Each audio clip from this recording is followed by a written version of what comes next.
I think it goes back to looking at what is needed and when, and what is the value and what is the impact.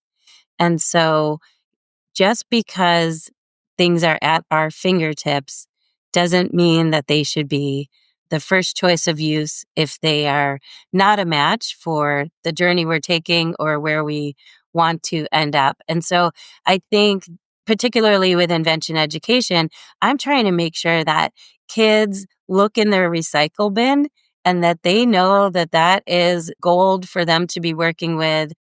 Hello everyone, my name is Dr. Matthew Werwood. And my name is Dr. Cindy Burnett. This is the Fueling Creativity in Education podcast. On this podcast, we'll be talking about various creativity topics and how they relate to the field of education. We'll be talking with scholars, educators, and resident experts about their work, challenges they face, and exploring new perspectives of creativity.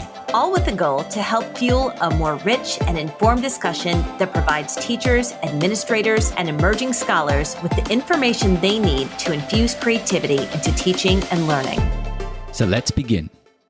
Hello and welcome to another episode of the Fueling Creativity in Education podcast. And if you are just listening to this episode for the first time, I want to point out that it is part of a two-part interview, which we refer to as a double espresso. So this is the second part of that two-part interview with Jaap Haartsen and Jayme Cellitioci. And Jayme is the Senior Director of Education for the National Inventors Hall of Fame. So in the first part, we was talking about that program and how we might do more to support innovation in K-12 education, particularly when it comes to mentoring and raising innovators in our classroom environment. But in this episode, we're going to talk a little bit more about technology and technology in terms of its impact in society. And I think also given the fact that we are very fortunate to have Jaap Haartsen on the show, who led the development of Bluetooth wireless technology, we see an opportunity here to talk a little bit about things like ethics and the consequences of technologies that really do go on to be very disruptive in society, both in good ways and potentially at times they can have some unintended consequences as well. So let's begin.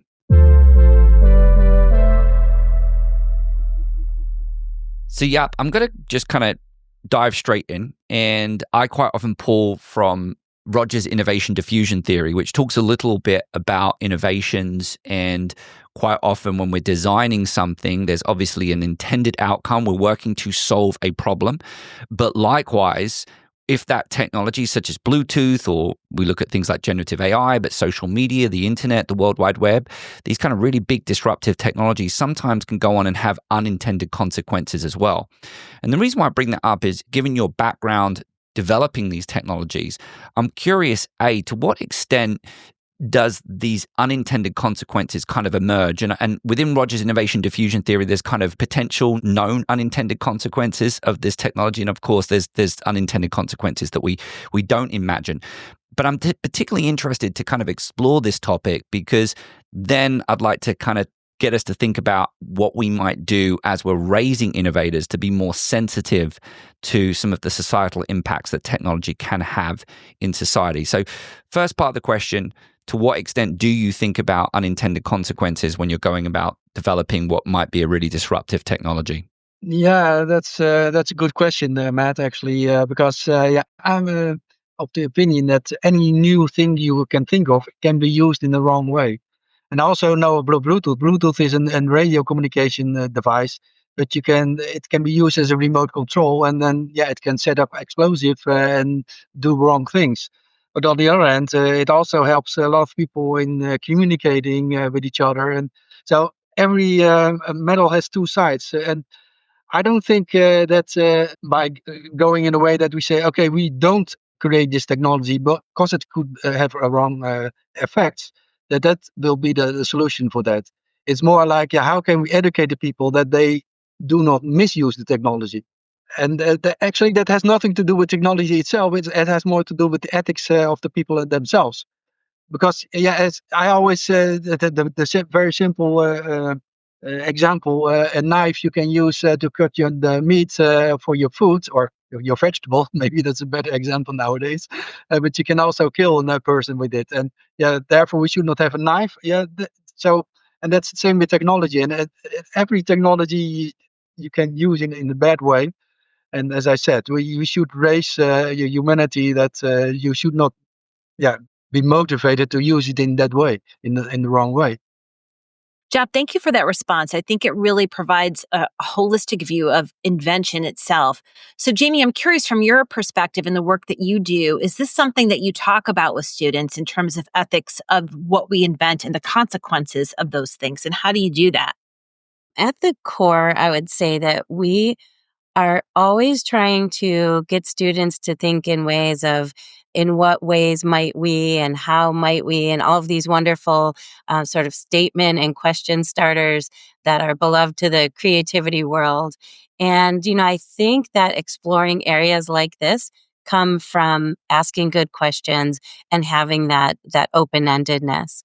When I think about technology, I always remind myself that a paper bag is technology.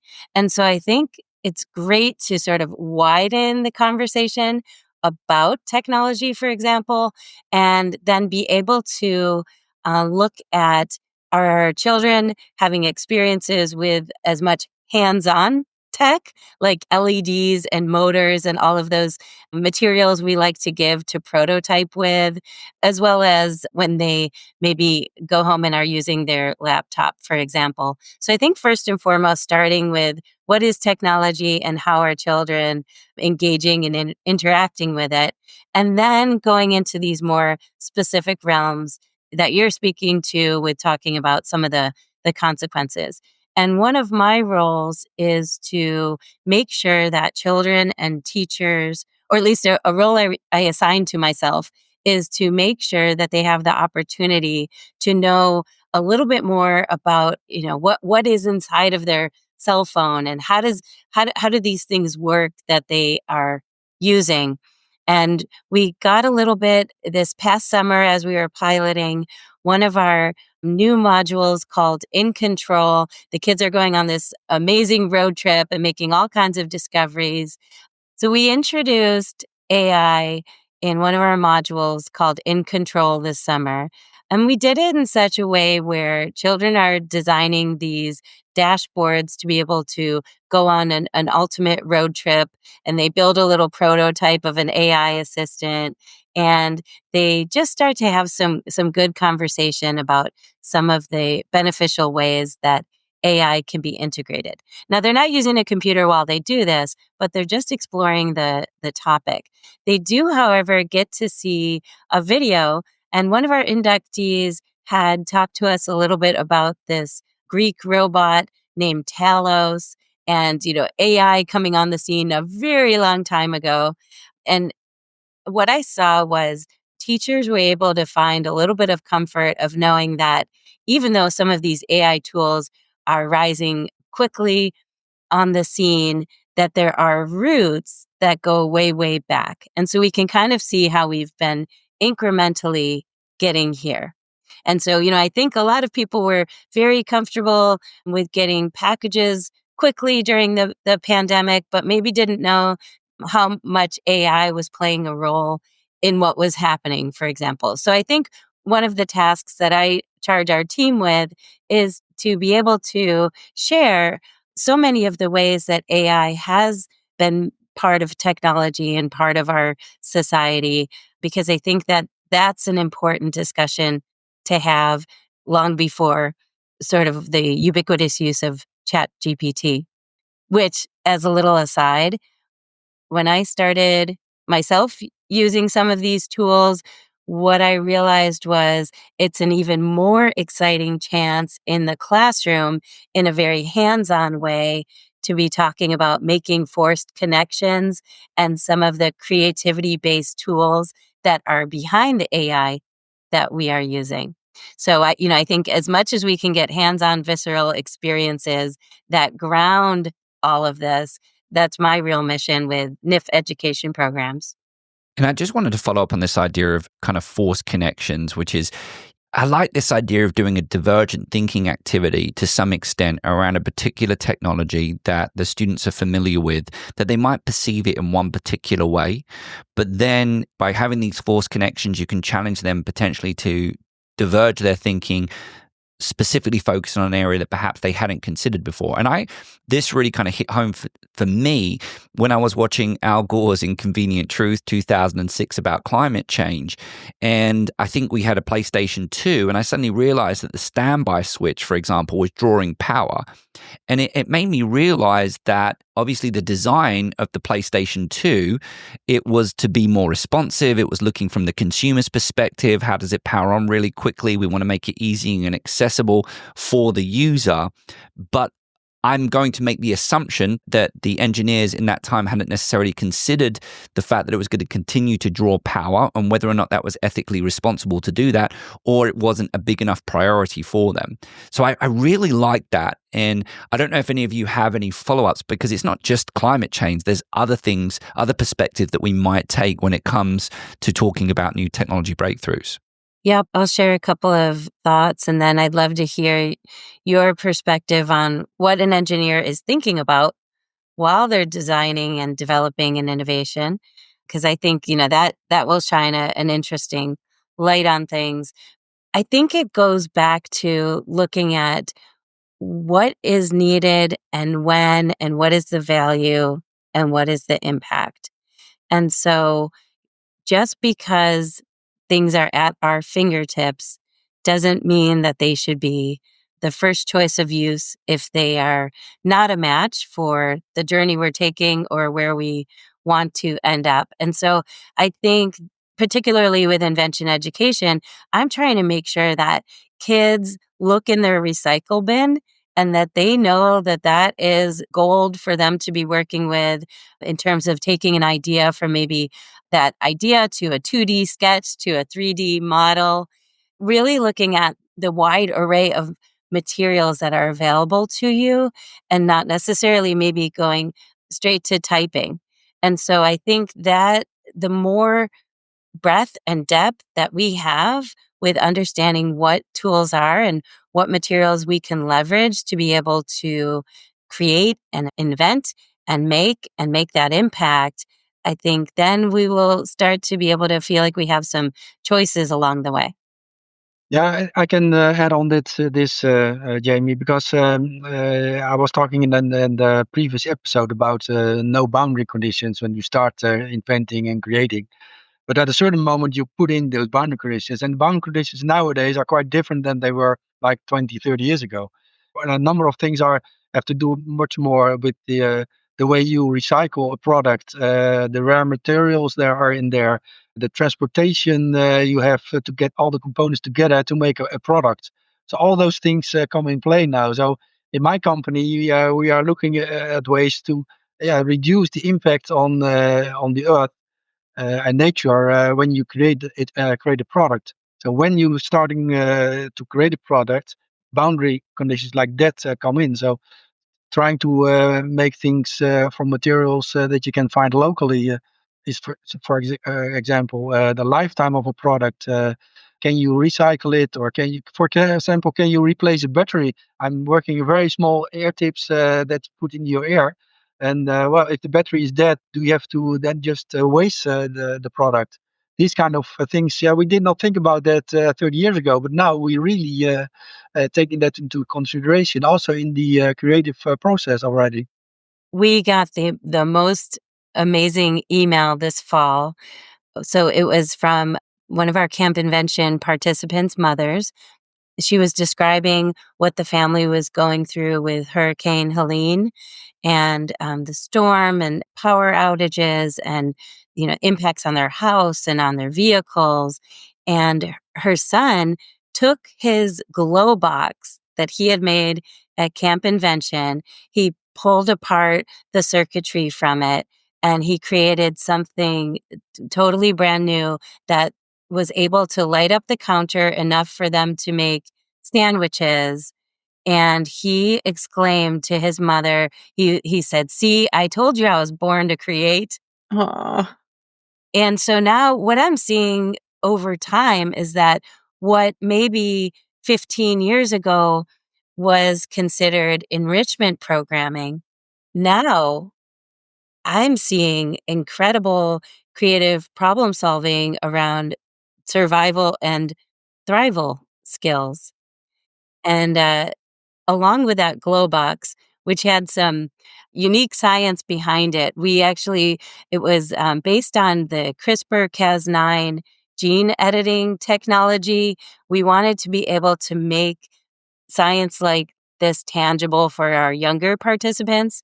So we have an axolotl named Gary, and the kids are trying to figure out how Gary got his glow. And so they learn about CRISPR technology. They learn about GFP, or green fluorescent protein, along the way. So pretty heavy concepts presented in a really fun, engaging way that they ultimately make this glow box that has slides. So one of my colleagues, Dr. Jen Sitton, she really worked hard on making this amazing box. And I was watching that a young boy was asking her, "Can I take this with me after camp?" And she said yes. And he asked a few times, and I was wondering, okay, yes, you could take this. In fact, you can take even more. We ended up hearing the story that his family had a fire, and they were living at a motel, and he essentially had no items with him. And this glow box was going to be this object that was just his, and it was going to be his nightlight. So the reason why he was so curious about taking it. So of course, we did send him, away with 20 glow boxes and plenty more items. It really struck me that children's connections with their inventions, we just have no idea where they'll go with that. What a beautiful story, Jayme. Thank you for sharing that. Do you want to bring more creative and critical thinking into your school? Look no further than our podcast sponsor, Curiosity to Create. Curiosity to Create is a nonprofit organization dedicated to engaging professional development for school districts and empowering educators through online courses and personal coaching. And if you're craving a community of creative educators who love new ideas, don't miss out on their Creative Thinking Network. Get access to monthly webinars, creative lesson plans, and a supportive community, all focused on fostering creativity in the classroom. To learn more, check out curiositytocreate.org or check out the links in the show notes for this episode. We do have to wrap up our conversation. However, we do end every episode with the following question that I'd love both of you to answer. Can you share your most creative educational experience? It could be formal or informal. It could be at any age where you were the teacher or the student. And tell us a little bit about that experience and why it was creative and what impact it had on you. So it actually was the experience I had as a student as myself. So I think that was 40 years ago now, I think, because I'm in the 60s now. And that was at university. Well, at that age, I was like a sponge, sucking in all the information that was provided to me. But all those pieces are always separate. So I had these separate courses on specific topics. But later in my studies and also in my career, I saw all those pieces coming together. And that was really an experience that I saw, okay, this is what it's all about. To integrate all that knowledge together in my brain based on the separate topics, which I never matched together at that point in time. And that also helped me later in my career to search for new knowledge and adding that knowledge and information and fitting it what was already in my head. So the fact that I started out with loose things, but it all came together, that was some kind of experience I never forget, and I really appreciate what I found out. Before we go to Jayme, though, I do want to make a really quick connection that to a certain extent summarizes some of the stuff we spoke about in the previous episode and around things like research. But Arthur Cropley, who is a creativity researcher, I love this quote. He says, "Knowledge is a well to which ideas are drawn." And I think that whenever we're kind of engaging students in the process of trying to solve problems and invent things, we cannot underestimate how important existing and previous knowledge is, which is exactly what you had referenced in a previous response on this interview. But I think it speaks clearly to the fact that you've identified that as one of your most impactful learning experiences. And I also see that, education and getting the knowledge into the people on a higher level will raise the entire society and humanity, and also gives us then a way of not using the technologies in the wrong way. So knowledge and also dispersing this knowledge Good over the point. world, because we talked about these technologies that may scare us, but the technology itself does not scare me, but the knowledge gap between the people that know and the people that don't know, that gap is being bigger and getting bigger and bigger. And that scares me much more than the technologies themselves. So when I think about some of my most creative experiences and moments, there's something that comes to mind recently. We were actually able to bring our National Inventors Hall of Fame education programs to Zambia. And we had set up a Zoom call to be able to have one of our collegiate inventors and also an inductee interact with the students in Zambia, in which we were able to set up a Zoom call so that one of our collegiate inventors and one of our inductees could engage with the youth that were part of this particular program that we were offering. And what was incredible was as soon as our collegiate inventor, a woman named Charu, came on screen, I could hear all of the children had this, and I'm sorry, it was an all girls program that we were running, and they had this audible gasp. And I think that being able to connect with a younger entrepreneur was so powerful to them. And the entire conversation kind of maintained that energy. And they had so many specific questions for her. But it just really reminded me, of all of the creativity it takes to be able to run a program in another country, and all of the getting all the materials and looking at what content is going to resonate the best and be the best experience. So I think there was so much creativity behind the scenes along the way. And then the exchange that happened really stands out in my mind. Oh, that is so lovely and a great way to wrap up this episode. So I just want to thank you from both Matt and I so much for this time that you've given us today to share with us about your work, Jaap, in terms of invention and what you've accomplished. So, and Jayme, thank you so much for joining us to tell us all about all the great work that you're doing and the work that you're doing collaboratively as well. So thank you for your time today. We really appreciate your insights. We know that our listeners are going to love these 2 episodes, this special double espresso. And I think particularly for those of you who are listening and you know someone in STEAM, but more importantly, someone who wants to develop and design a learning experience that engages students in the act of creating and making, I think this is a really great episode for you to look in and maybe think a little bit more about some of the ethical considerations that we've spoken about and how potentially that knowledge piece, both in terms of the inventor's knowledge, but also the user's knowledge, might be a factor that is considered as students engage in that creative process. My name's Dr. Matthew Wellwood. And my name is Dr. Cindy Burnett.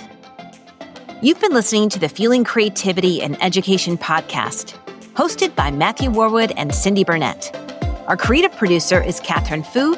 Our editor is Sam Atkins. And this episode was made possible thanks to our sponsor, Curiosity to Create.